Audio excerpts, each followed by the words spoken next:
So, hello mga ka-farmers. This is Rockboy Farm Vlog. So, sa video ito ay babahagi ko lang ang gagamitin ko pag spray.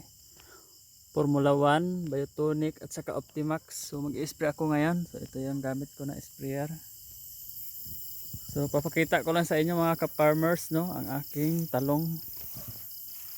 So, ayan. May mga bunga na siya. Ayan. Halos lahat ng mga puno ay bunga na. Ayan, may pangalawang bunga na nga. So, ito yung mga bago pa lang natapos na damuhan mga ka-farmers.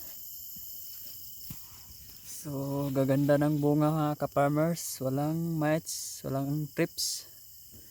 Ayan, wala ring mga white flies. So, ganun kaganda si Optimax at sa Formula 1 mga ka-farmers, no? So, expected nito mag-harvest ay nasa sunod na linggo na, no? Mag-harvest na ako nito. Baka abutin ng unang pitas ng 250 kilos or 200. Kasi halos lahat ng puno may mabunga na dala na. So, ayan. Ito. Ayan.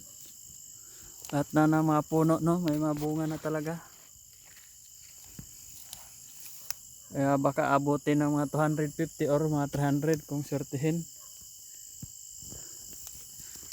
So, makikita nyo mga ka-farmers, walang white flies. Ayan. Ayan, malinis yung mga dahon. Marami na rin mga bulaklak. Ayan. Hindi pa lang natapos na pruningan.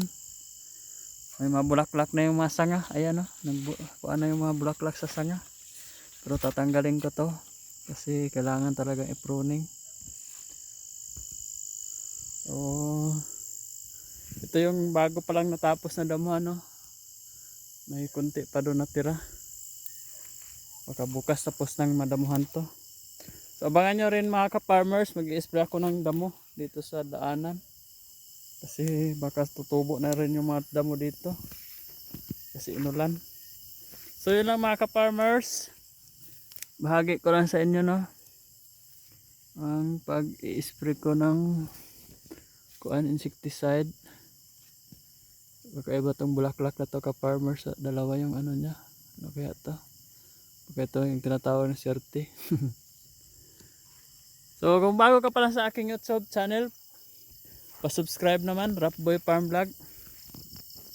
Pahit na rin ang notification bell para updated ka sa aking mga video. Lalo na yung mga baguhan sa pagtatanim ng talong. So paki-follow naman din ang aking Facebook account, Kabilyo Rapi. Pa-like and share na rin. So thank you for watching. God bless. And happy farming sa atin lahat. So yun lang.